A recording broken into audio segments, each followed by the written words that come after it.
Em nome do Pai que me criou, em nome do Filho que me resgatou e em nome do Espírito Santo que me santificou, divina vontade, reina na minha vontade. Ó minha mãe, eu te amo, tu me amas, dai-me um gole da vontade divina minha alma, me abençoa, Mãe, para que todas as minhas ações sejam feitas diante de vossos olhos maternais. Em nome do Pai, do Filho e do Espírito Santo. Amém. Coroa da santidade.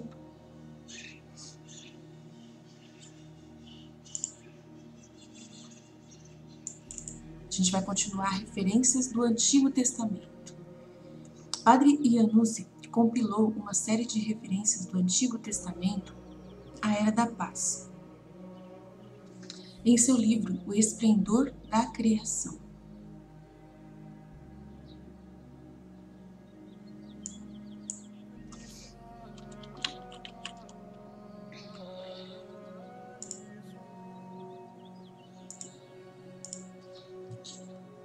Alguns dos quais compartilho aqui. Lá não haverá mais um menino de dias, nem um velho que não preencha seus dias, porque a criança morrerá 100 anos.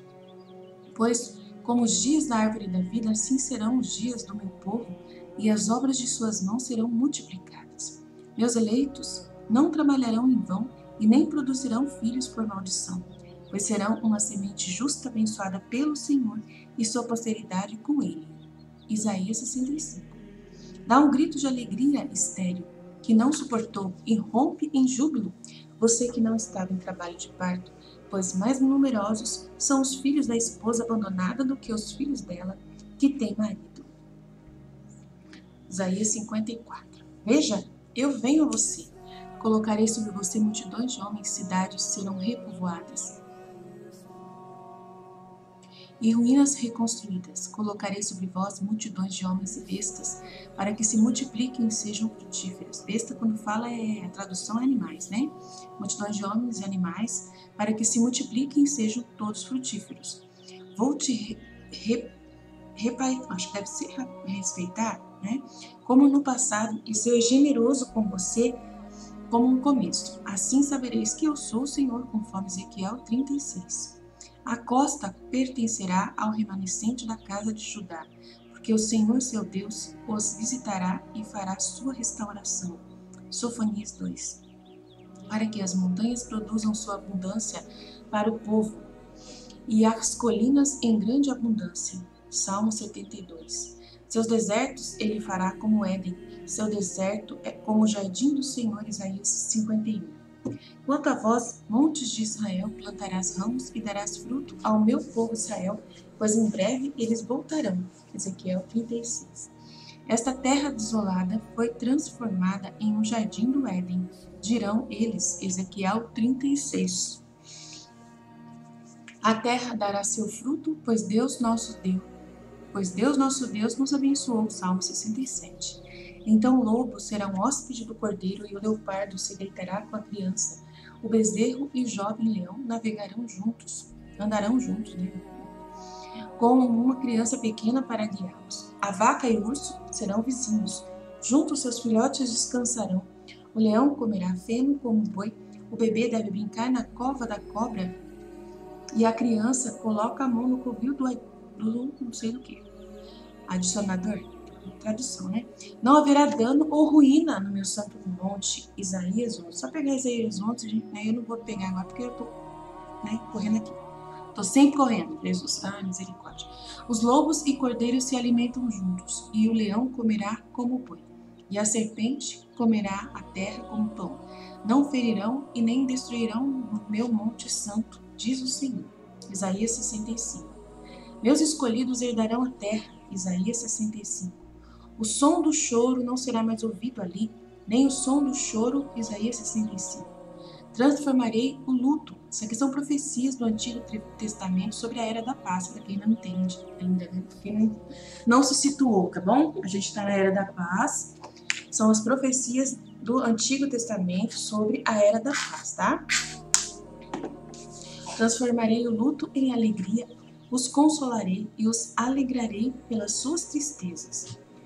Trarei parcelas de escolha aos sacerdotes, e meu povo será cheio de minhas bênçãos, diz o Senhor. conforme Jeremias 31. Ele, o Senhor, renovará sua força, e você será como jardins regados. Isaías 58. Os fracos entre eles serão como Davi naquele dia. Zacarias 12. Fortaleça as mãos fracas, mantenha firme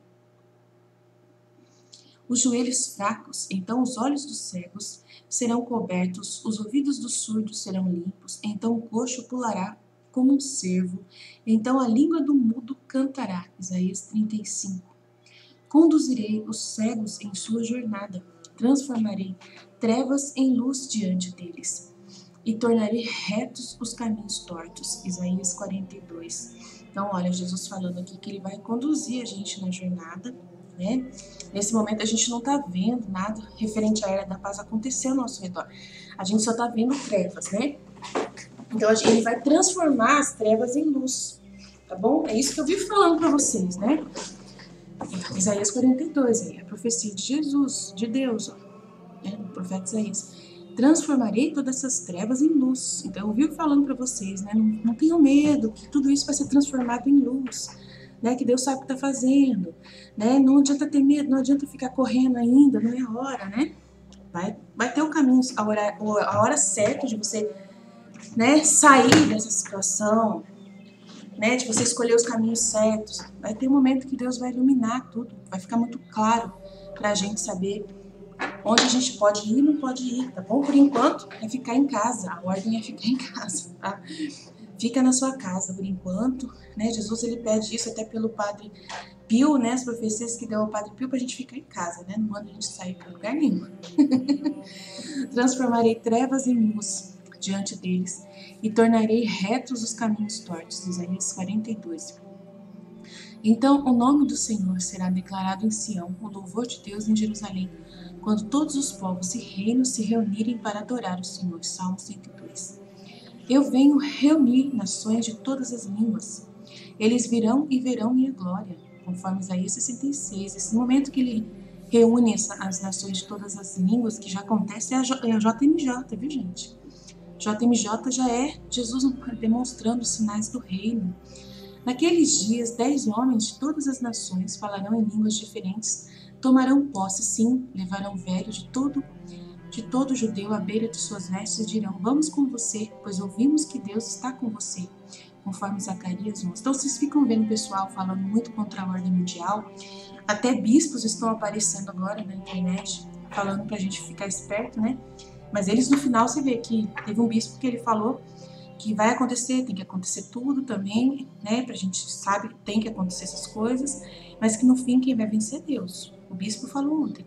Então, não ficar com medo, né? Quem vai no final vencer é Deus. Então a gente fica vendo tudo isso que o pessoal tá falando da nova ordem mundial. Não tem como fugir. É uma coisa clara, não tem como a gente derrubar isso, tá? A gente não tem poder nenhum. Cada um de nós somos poucos. Não, assim, a gente, por mais que a gente tenta ser oposição disso, né? Porque a gente é de Cristo e quer manifestar que nós somos de Cristo, mas nesse momento, por que veio a divina vontade para nos ensinar, né? Que tudo o que acontece é a vontade de Deus. Que tudo o que acontece é a vontade de Deus. Por quê? Para a gente poder ficar quietinho na nossa casa, porque Deus não quer que a gente saia gritando por aí. Claro que se tiver uma lei ruim, como a gente já conversou aqui, se tiver uma lei contra o aborto, e o que a gente puder fazer para demonstrar que a gente é contra, a gente vai fazer. O que precisar fazer, você faz. Não precisa sair nem de casa. Você assina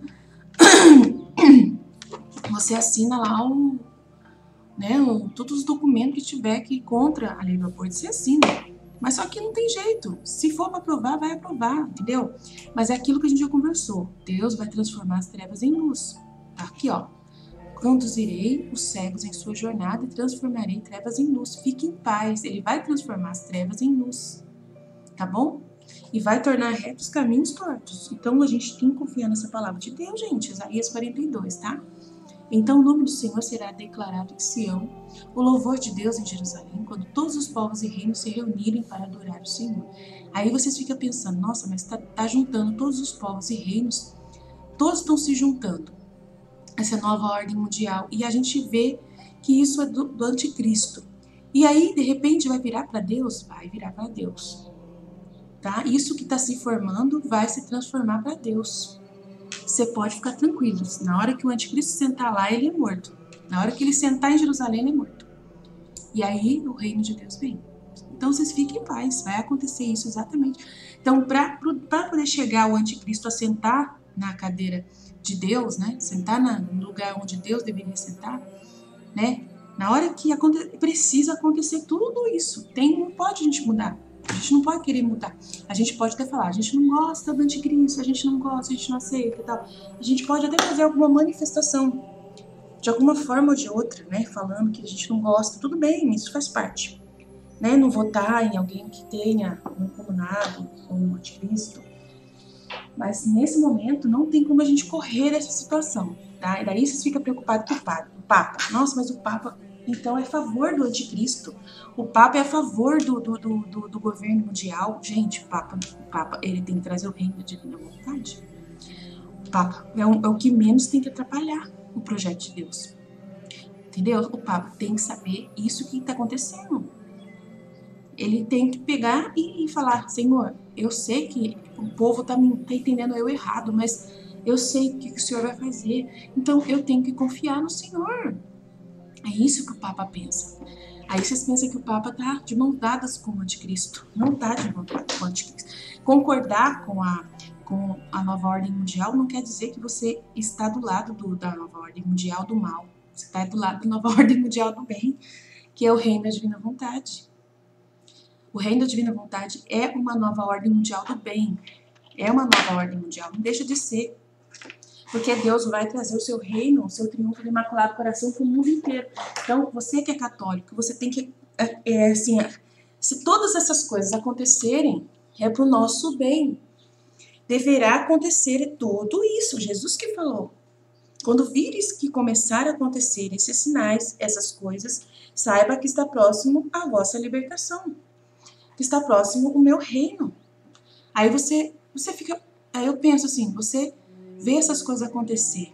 Aí você quer ir contra a nova ordem mundial, querer ir contra a nova ordem mundial e querer ir contra o reino de Deus. Vocês estão entendendo? É muito complexo. Eu sei que é difícil um negócio desse, mas é real. É real. Vocês não têm que favorecer. Não estou falando que vocês têm que favorecer, não. Tá? Aceitar tudo que está acontecendo, não. Não é nada disso. Né? Não é isso. Ah, mas eles estão trazendo coisas horríveis para as crianças na escola. Né? Eles estão obrigando isso, estão obrigando aquilo, estão obrigando a gente a fazer isso. E não sei o que. É trevas mesmo. A gente vai ficar tudo numa situação muito difícil. Mas Jesus pede para a gente ter paciência. Tem que ter paciência. Confiar em Deus. Colocar Deus à nossa frente. Rezar, consagrar todo mundo da nossa casa para Nossa Senhora e esperar em Deus. Não adianta ficar preocupado, não adianta ficar desesperado, não adianta ficar nervoso com essa situação. Então, esse pessoal da internet está deixando todo mundo nervoso, deixando todo mundo preocupado, todo mundo numa situação que não sabe como resolver essa situação. Não tem como resolver mesmo, gente. Eles têm que explicar, eles não explicam direitinho a gente. É o seguinte, está acontecendo isso lá em Jerusalém, está acontecendo isso lá nos Estados Unidos, está acontecendo isso lá em Roma, está acontecendo isso lá no sei lá onde, está acontecendo isso lá no governo, está acontecendo isso, o reset vai acontecer, está acontecendo o reset, está acontecendo... Mas é o seguinte, saibam que todas essas trevas vão se transformar em luz, conforme Isaías 42. Vamos rezar, vamos consagrar nossa família ao Senhor, vamos orar, vamos adorar o Senhor mais do que nunca. É só Ele que vai resolver isso. É só Ele. Você não tem poder para resolver isso. Você não tem poder de sair na rua e tentar ir contra isso. Não tem jeito. Você tá entendendo? Então esses caras, eles não falam essa parte. Eles não falam que você tem que rezar e se consagrar a Nossa Senhora. E se penitenciar. E buscar Jesus dentro do seu coração, na sua casa. Eles não falam isso. Eles não falam que Jesus vai cuidar da gente, igual cuidou lá do seu povo do Egito. O seu povo do Egito lá, ele cuidou bonitinho. Por que ele não vai cuidar da gente? Então, eles não falam isso. Entendeu? Eu venho reunir nações de todas as línguas. Eles virão e verão minha glória. Então, ele vem reunir as nações de todas as línguas. É Jesus que vem. É Jesus, é Deus que vem reunir, gente. Salmo 65. Isaías 66, desculpa. Eu venho reunir, então a nova ordem mundial, eu venho reunir as nações de todas as línguas, é Jesus que está fazendo isso, Deus. Ir contra a nova ordem mundial é ir contra Deus. Tem que acontecer, entendeu? Tá na profecia da Bíblia. Do mesmo jeito que precisou acontecer muitas coisas ruins para Jesus nascer, né? Aconteceu várias coisas no momento do nascimento de Jesus, as profecias lá, que Jesus teria que ir para o Egito, né? Que a Raquel choraria os seus filhos. Ué, a Raquel chorou, foi uma coisa horrorosa. Quantos bebês morreram e pais dos bebês morreram? Até 2 anos de idade que Herodes matou todo mundo. Foi trevas. Mas aquelas trevas se transformaram em luz. Essas almas todas foram os primeiros mártires da vinda do Cordeiro, da vinda do Messias. Foram os primeiros mártires, primeiros santos da vinda do Messias, né? Então, tem que entender dessa forma. Se a gente não entender dessa forma, a gente não vai chegar em lugar nenhum. É muito sério. Naqueles dias, 10 homens de todas as nações, falando em línguas diferentes, tomarão posse. Sim, levarão velho de todo judeu à beira de suas vestes e dirão: vamos com você, pois ouvimos que Deus está com você. Tá vendo? 10 homens de todas as nações, deve ser das Nações Unidas, falando em línguas diferentes, tomarão posse, né, do governo lá dos judeus, do governo de Israel. Tomarão posse de Israel, levarão o velho, todos os velhos judeus à beira, né, e dirão: vamos com você, pois ouvimos que Deus está com você.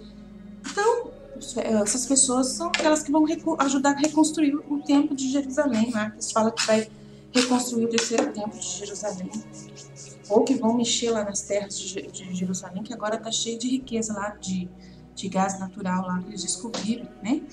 De uma lua, é tudo de propósito. Deus fez aparecer essas fontes de gás natural lá de propósito, para poder chamar o povo para lá.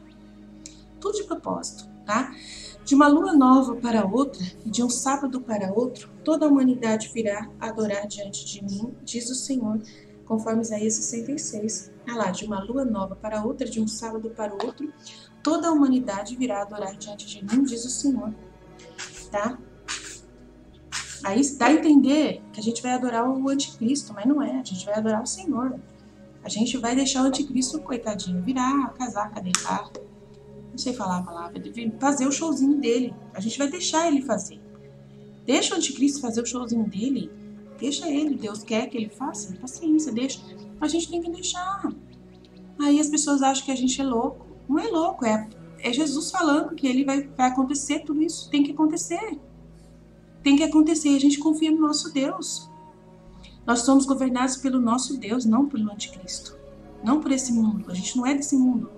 Nós estamos no mundo, mas não somos do mundo. Jesus deixa claro: vocês estão no mundo, mas não são do mundo. É só você aceitar essa realidade, você falar isso para você mesmo. Eu estou no mundo, mas eu não sou desse mundo. Eu estou no mundo vendo todas essas coisas, mas eu não sou desse mundo. Deixa eles que são desse mundo reinar do jeito que eles quiserem, enquanto eles podem. Vai acabar o reino deles logo, logo. É assim que Jesus quer que a gente pense. Ele fará chover as sementes que você semeia na terra, e o trigo que o solo produz será rico e abundante. Nesse dia seu gado pastará em prados espaçosos, os bois e os jumentos, que até o chão comerão silagem lançada contra eles com pá. Sobre toda montanha alta e colina haverá correntes de água corrente. Isaías 30. Eles viverão nas casas que construíram e comerão os frutos das vinhas que plantam, e os meus escolhidos gozarão por muito tempo o produto de suas mãos. Não trabalharão em vão, conforme Isaías 65. Tudo profecia da era da paz. Naquele momento, diz o Senhor, eu serei o Deus de todas as tribos de Israel, e elas serão o meu povo. Assim diz o Senhor, as pessoas que escaparam da espada encontraram graça no deserto. Quando Israel se apresenta para descansar, o Senhor lhe aparece de longe. Com amor milenar, eu te amei, então eu mantive minha misericórdia para com você. Novamente te restaurarei e você será reconstruída, ó Virgem Israel. Carregando seus pandeiros festivos, você deve sair dançando com os foliões. Novamente plantaremos vinhedos nas montanhas de Samaria. Quem os plantar desfrutará dos frutos. Sim, chegará o dia em que os vigias clamarão no monte Efraim. Levante-se, vamos a Sião, ao Senhor nosso Deus. Jeremias 31. Eles reconstruirão e habitarão suas cidades em ruínas. vai acontecer uma guerra muito grande, vai destruir tudo, mas depois a gente vai construir as cidades em ruínas lá de Jerusalém, né? As nossas cidades aqui também. Vão plantar vinhedos e beber o vinho, organizar jardins e comer as frutas. Isaías 61. Tudo vai acontecer. Todas essas profecias da Bíblia vai acontecer. Certamente, muitas profecias do Antigo Testamento se referem à vinda de Cristo em carne e ao estabelecimento do cristianismo. Mas muitas outras profecias, as listadas acima, não são possíveis de interpretar com apenas referência a essa realidade passado e presente. Devemos lembrar que a totalidade das Escrituras do Antigo e Novo Testamento é a inspirada, infalível e inerrante palavra de Deus. O significado pretendido do autor é apenas por esse fato, e seja qual for esse significado, automaticamente o significado de Deus pretendia, como é ensinado dogmaticamente, em providentissimos Deus e Dei Verbo. Deve ser os documentos, né, da igreja. Se o autor não pretendia um significado puramente simbólico, nenhum cristão tem o direito de insistir que um verso é puramente simbólico.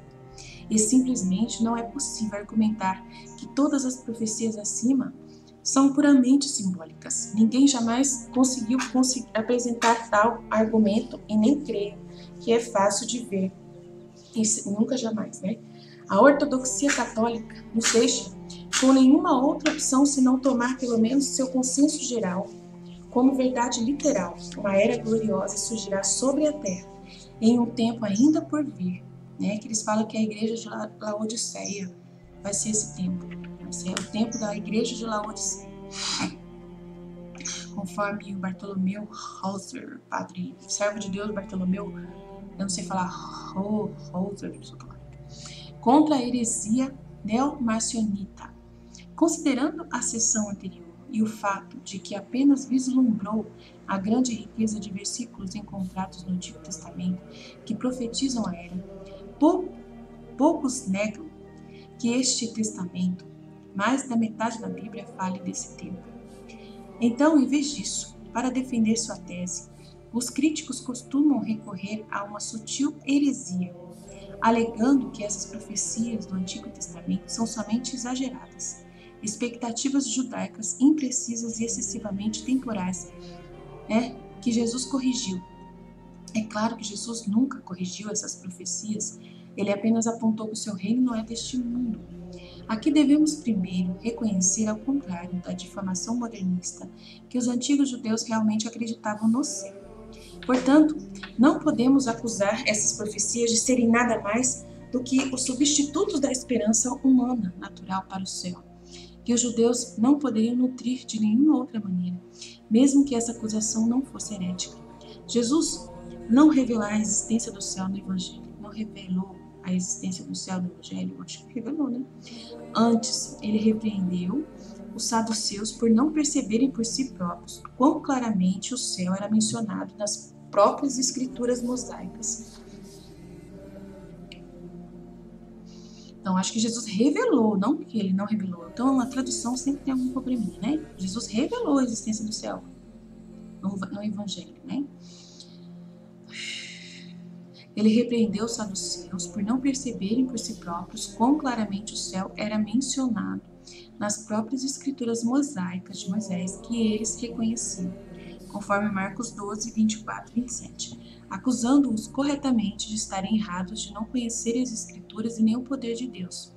Além disso, vemos o céu ensinado claramente em Macabeus durante o martírio da mãe heróica e de seus 7 filhos em 2 Macabeus, capítulo 7, e muitos outros versículos também poderiam ser citados. Agora, além de somar para um herege a contradição do dogma da igreja sobre a inerrância das escrituras que se aplica ao Novo Testamento e ao Antigo Testamento, essa rejeição da profecia do Antigo Testamento sobre a era é apenas mais uma trágica queda da antiga heresia marcionita condenada pelo Catecismo no parágrafo 123, descrevendo Marcion, fundador desta heresia.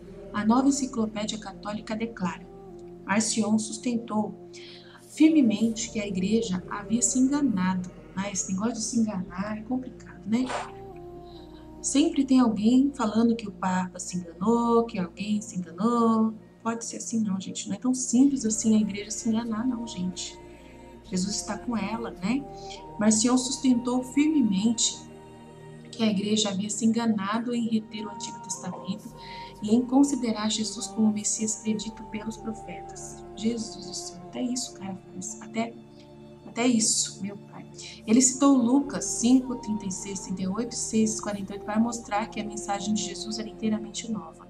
Marcion foi prontamente excomungado.